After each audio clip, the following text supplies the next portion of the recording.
Assalamualaikum warahmatullahi wabarakatuh. Bismillahirrahmanirrahim. Alhamdulillahirabbil alamin wa bihi nasta'inu ala umuri dunya waddin.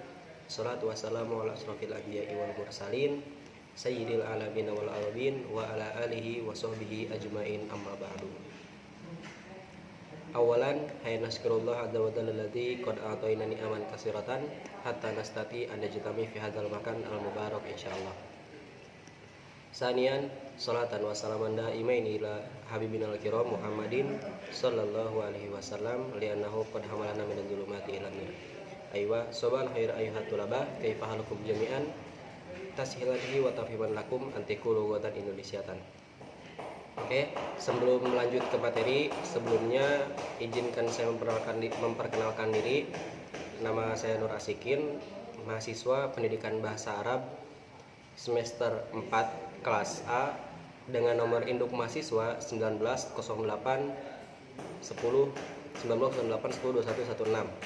akan mempresentasikan kepada antum-antum semua mengenai teknik pembelajaran Mufradat. Sebelumnya, apa sih Mufradat itu? Jadi, Mufradat dalam pengertian umum yaitu ialah kosakata atau perbendaharaan kata, atau vocabulary adalah sejumlah kata atau kumpulan kata yang diketahui seseorang. Perbendaharaan kata seseorang dapat dikatakan sebagai himpunan kata-kata yang dikuasai oleh orang tersebut. Mufradat merupakan salah satu unsur bahasa yang paling penting karena ia berfungsi sebagai pembentuk kalimat dan wacana. Adapun menurut Al-Kuli, mufradat merupakan satuan bahasa terkecil yang berdiri sendiri, baik berupa kata dasar maupun berupa kata berimbuhan. Jika berupa kata berimbuhan, maka kata itu mempunyai akar atau kata dasar, kata istalama misalnya. Akar katanya adalah alama dan imbuhannya adalah ain, sin, dan ta. Imbuhan itu bisa berada di depan kata yang disebut awalan, yang tersebut ain, sin, ta. Dalam kata istakdama bisa di tengah yang disebut sisipan seperti lapip pada kata kodama, dan bisa juga di belakang yang disebut akhiran seperti wawu dan nun dalam kodimuna. Kemudian jenis mufradat. Jadi kalau misalkan antum-antum pengen tahu, mufradat itu terbagi menjadi beberapa macam bagian, dan dari katanya pun itu terbagi menjadi dua kata, yaitu kata aktif atau kalimat nasyitoh dan kata pasif atau kalimat kamilah.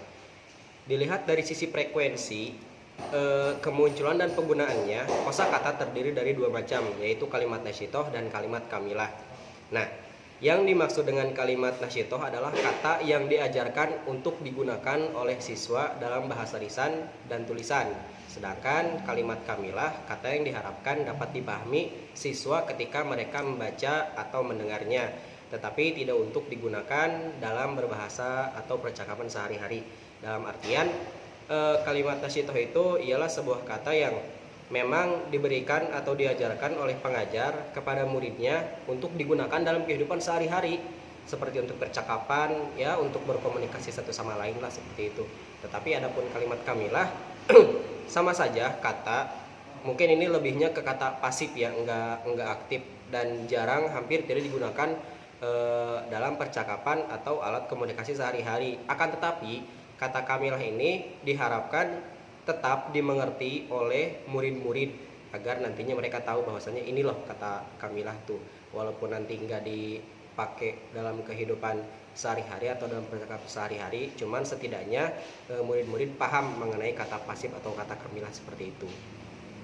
Nah, kemudian adapun dari kalimat pun sama. Tadi kan kata terbagi menjadi dua ya, kata aktif, nasyitoh, dan kata pasif, kamilah.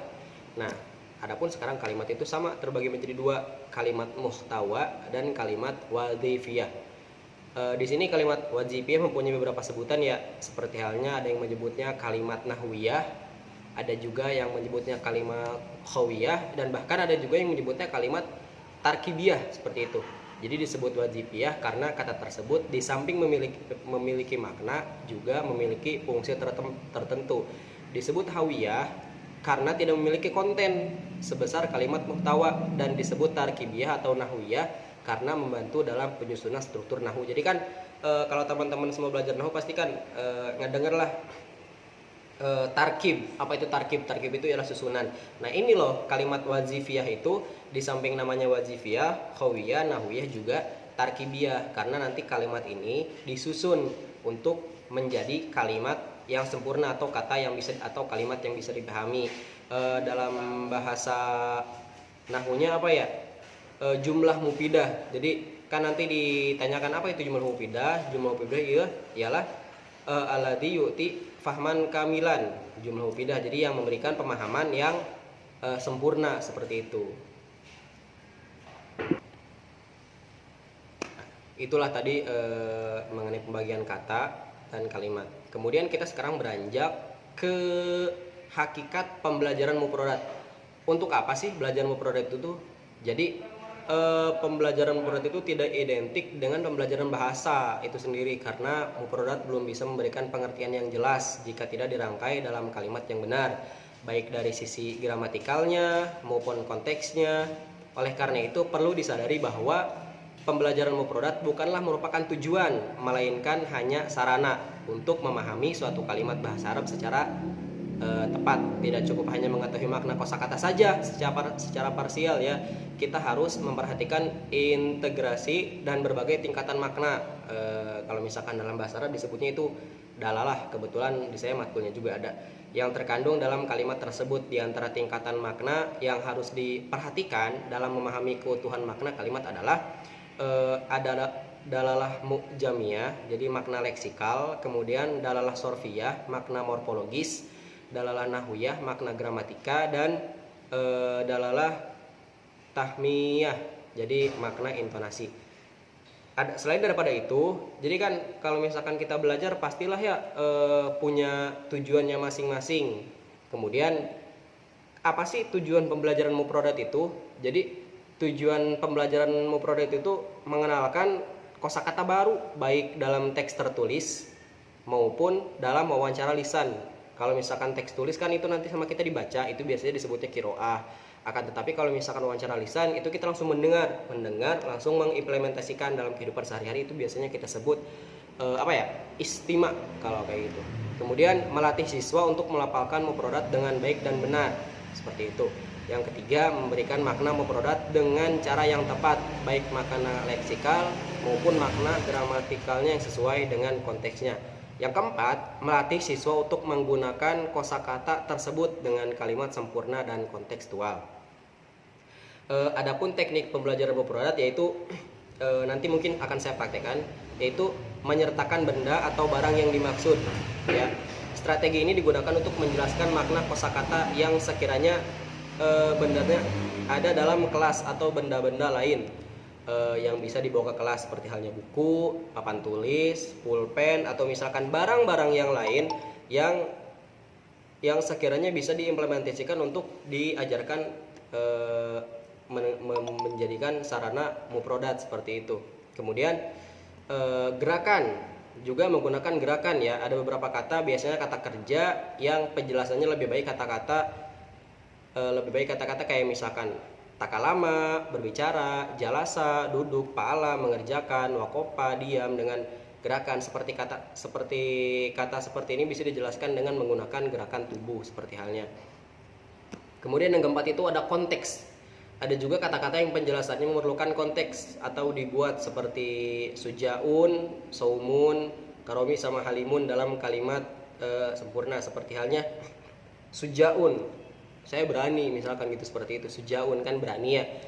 Kemudian ada pula yang kelima itu sinonim. Jadi bisa juga menjelaskan makna dengan menyebutkan sinonimnya atau sama fungsi gramatikalnya, dengan syarat kata-kata itu sudah dikenal oleh siswa. Seperti halnya kan ini buku tulis ya, ini buku tulis bahasa Arabnya itu kurosatun, tetapi sinonimnya itu bisa aja misalkan kitabul taklim, buku untuk belajar, untuk menulis misalkan kurosatun. Nah seperti itu nanti mungkin, tetapi siswa juga harus sudah mengetahui kurosatun itu apa. Jadi jangan kita pertama memberikan pengajaran mufradat udah dikasih ke sinonim ya mereka aja gak tahu kurosatun kan seperti itu. Kemudian bisa juga menyebutkan antonimnya atau lawan katanya, kayak misalkan mengenai pembahasan mufradat warna merah misalkan dalam bahasa Arab yaitu ahmar, antonim dari warna merah apa, misalkan azraq, biru, dan seperti itu ya. Kemudian yang nomor 7 itu definisi, bisa juga menerangkan makna kosakata dengan menyebutkan definisinya. Misalkan di sini saya sedang berdiri di masjid, ini kan ada lantai ya, bilatun. Nanti kita sebutkan aja definisinya itu sering kita injak-injak misalkan, atau penjelasannya dulu aja. Itu nanti apa, misalkan sering kita injak-injak, kadang suka warnanya beda-beda, kadang putih, kadang suka bisa dipakai main kelereng seperti itu. Itu apa? Oh iya, bilatun, lantai. Nah, seperti itu. Kemudian yang nomor 8 itu ada tarjamah, langkah terakhir untuk menjelaskan makna kosakata adalah dengan terjemahan ke bahasa siswa. Langkah ini bisa digunakan untuk menjelaskan kata yang tidak tepat dijelaskan dengan cara-cara yang lain. Jadi tarjamah itu bisa digunakan jika emang langkah-langkah sebelumnya dikira kurang mendapatkan makna yang tepat yang bisa siswa ambil ya, seperti itu. Kemudian di sini juga saya akan menjelaskan langkah-langkah pembelajaran mufradat. Yang pertama itu ada beberapa langkah yang harus dilakukan guru, terutama untuk pembelajar pemula. Langkah-langkah tersebut adalah sebagai berikut ya. Yang pertama itu guru mengucapkan kata dan siswa mendengarkannya, ini berarti metode istima ya. Yang kedua itu guru menuliskan kata di papan tulis dengan harokat yang lengkap. Ini mungkin metode kiroah ya, undur wa kiro, seperti itu. Dan yang ketiga, guru menjelaskan makna kata dengan cara yang paling sesuai dengan jenis dengan jenis kata tersebut. Mungkin ini lebih ke definisi ya, nanti dijelaskan kan setiap itunya. Kemudian yang keempat itu guru menggunakan kata tersebut dalam beberapa kalimat sempurna agar siswa memahami makna dan fungsi gramatikalnya. Di antaranya kalimat yang dijadikan contoh sebaiknya yang dimuat dalam teks yang akan diajarkan. Ini mungkin nanti masuknya ke tarkib ya, seperti itu. Yang nomor 5 itu siswa menirukan pengucapan beberapa kalimat tersebut secara bersama-sama, kemudian secara kelompok, lalu secara individu. Nah, nomor 6 itu guru membimbing siswa cara menulis kata tersebut, lebih-lebih kalau kata itu memiliki tingkat kesulitan penulisan.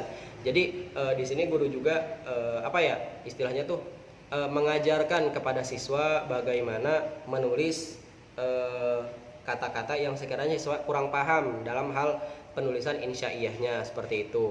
Kemudian guru menulis makna kata dan kalimat yang membantu menjelaskan makna di papan tulis, seperti itu. Yang kemudian siswa menulis kosakata baru yang sudah ditulis papan tulis. Dan yang ke-9 itu siswa menulis kata, arti kata, dan contoh kalimat di buku masing-masing, seperti itu. Nah, mungkin sekarang saya akan sedikit mempraktikkan kepada teman-teman semua bagaimana kita belajar mufradat lewat metode istima ya. Jadi mungkin di sini saya sudah mempunyai setidaknya 3 mufradat yang nanti teman-teman semua pasti kalau misalkan teman-teman semua di masjid itu ada apa aja, nanti teman-teman nggak bakal sulit mengenai penebakan mufradat yang akan saya sebutkan. Seperti halnya jadi mufradat yang pertama itu ada di masjid. Ini saya menjelaskan nanti sama teman-teman semua ditebaknya, ini menjelaskan lewat definisi. Ada di masjid, si bendanya tuh, ini dari kata benda ya, ada di masjid. Nah, kemudian masjid tidak akan berdiri jika tidak ada benda tersebut. Nah, adapun seperti itu, kadang-kadang kalau misalkan dalam ketika sholat itu kadang suka dipakai nyender, suka dipakai tidur, bisa seperti itu. Kira-kira apa?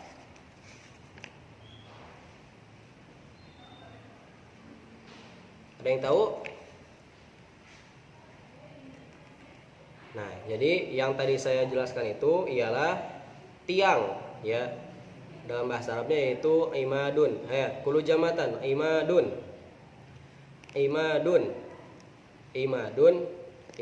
Nah, bahasa Arabnya yaitu tiang. Bahasa Indonesianya tiang, maaf, seperti itu.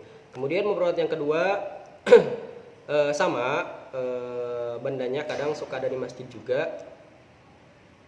Membuat kita sejuk. membuat kita sejuk. Kemudian kadang kalau misalkan dia terlalu kencang, kadang kita suka masuk angin tuh. Kira-kira apa? Ya, ada yang tahu?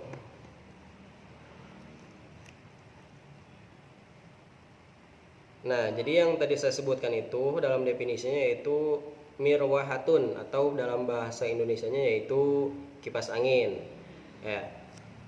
Kulu jamatan mirwahatun, mirwahatun, mirwahatun, mirwahatun. Nah, kemudian adapun yang terakhir ini tidak mudah dan juga tidak sulit-sulit amat sih. Jadi apa ya? Kita kadang ada yang tembus pandang dan juga ada yang enggak, ada yang warna hitam, juga ada yang warna bening. Dari luar masjid itu kelihatan, dari dalam masjid juga ada. Itu kira-kira apa? Ada yang tahu? Nah, yang tadi saya sebutkan itu ialah jendela. Jendela dalam bahasa Arabnya apa? Jendela dalam bahasa Arabnya nafidatun. Ayo, kulu jamatan. Nafidatun. Nafidatun. Nafidatun. Nafidatun. Nah, itu tadi sedikitnya mufradat yang bisa saya kasih ke antum-antum semua. Yang pertama apa? Tiang. Tiang itu bahasa Arabnya imadun. Ya, imadun. Nanti sama teman-teman semua di praktekkan aja ya di kehidupan sehari-hari ketika mungkin ingin berangkat ke masjid. Imadun, oh berarti itu tiang. Kemudian ngelihat kipas angin, oh mungkin nanti kata pengajarnya kipas angin itu mirwahatun, ya tinggal disebut aja itu mirwahatun. Nah, kemudian mungkin teman ngelewatin, kadang ada juga kan ya teman yang bandel, pas jendelanya kebuka itu kadang mereka masuknya nggak lewat pintu tapi lewat jendela. Nanti tinggal dibilangin aja ini jendelanya bahasa Arab itu nafidatun. Nah, seperti itu. Mungkin aktafiyatu min syukron afan kala ala kulli hataya. Wassalamualaikum warahmatullahi wabarakatuh.